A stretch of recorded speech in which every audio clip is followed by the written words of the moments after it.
هو السيد عبد الحفيظ ملففكم حوالين نفسكم قوي كده ليه يا جدعان؟ هو مش موضوع وانتهى، ده الموضوع عدى عليه اسبوعين يعني، وحصل بعده احداث وانسحابات وكلام كتير حصل بعد كده. لسه الموضوع في دماغكم، لسه الموضوع ما بينامكوش. معقول للدرجه دي؟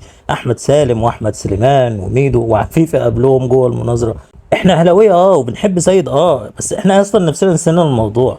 هل موضوع جمدان سيد لسه مأثر فيكم لحد دلوقتي؟ معقول والله بجد؟ ده المفروض عدى اسبوعين يعني. بس انا هقول لك سيد جامد عليكم ليه، وليه الموضوع مضايقكم. لان ببساطه سيد استخدم في ردوده جوه المناظره طريقه كانت جديده، اللي هو هدافع وههاجم وهستحوذ كمان. ايوه هدافع، ما اصلك هترمي لي تهمه هرمي لك 10 تهم حصل زيها واكتر في النادي بتاعك. ومش بس كده، هدافع عن التهمه اللي انت اتهمتني بيها، وفي النص كده هرمي لك كلمه ممكن تضايقك زي انا جامد اللي لسه مضايقكم لحد دلوقتي. ايوه، ما هو اسلوب المناظرات القديم ده، وده اللي انتوا جايين وعاملين حسابكم عليه، اللي هو انا هرمي لك تهمه كده في نص دقيقه وانت اقعد ولف حوالين نفسك في 3 و4 دقائق وحاول تلم الوقت وحاول ترد بسرعه وتنسى حاجات وتفتكر حاجات وتتوتر.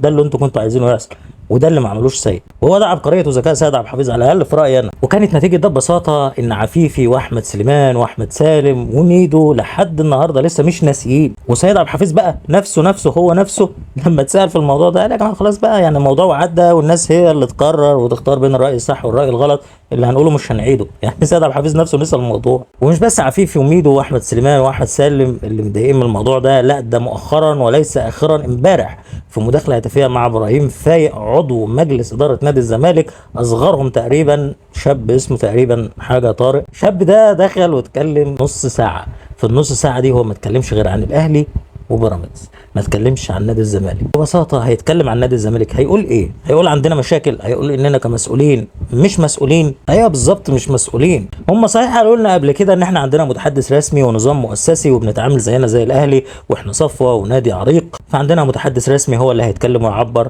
عن لسان مجلس الاداره. ده طبعا بالرغم من ان احمد سليمان نائب رئيس النادي بتاعهم متعاقد بصفه مستمره للظهور على MBC للتحدث برأيه وآرائه. وطبعا مش طالع يتكلم في الدين، اكيد طالع يتكلم في الكوره وعن نادي الزمالك ويخبط في الاهلي طبعا كالعاده.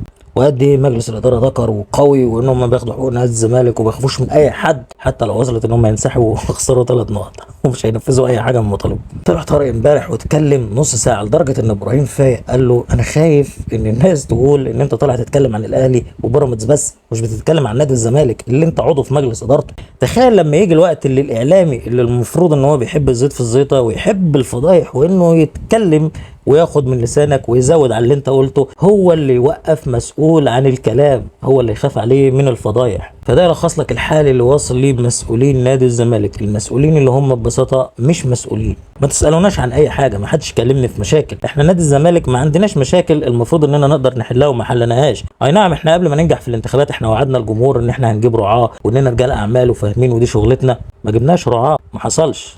وعدنا نادي الزمالك ان مفيش حاجه اسمها وقف قيد ولاعيبه جديده هتيجي بشكل مستمر وهناخد كل البطولات وهنكتسح. ما حصلش. بطولات في كل الالعاب في كل المسابقات ما خدناهاش وخسرناها وما طلعناش غير بالكونفدراليه اللي حتى لما جبنا مكافآت ماليه فيها ما خدناش المكافآت الماليه دي لحد النهارده، ومديونياتنا فيها اكتر من اللي هيخش لنا منها. مديونياتنا لانديه اشترينا منهم لعيبه لسه بندفع فيهم فلوس لحد النهارده، حتى لو اللعيبه دي ما بتشاركش في البطوله اللي احنا خدنا منها الفلوس دي. ايوه احنا وعدنا الجمهور قبل ما ننجح اننا دارسين كل المشاكل وعندنا حلول لكل المشاكل. وقف قيد وسحب رخصة المشاركة في البطولات الإفريقية، احنا كمسؤولين فشلنا في كل ده. بس يا جماعة في حل بسيط، ما تيجي نركز في العدالة، في الظلم التحكيمي، في ان الاهلي جامد، في ان سيد عبد الحفيظ جامد.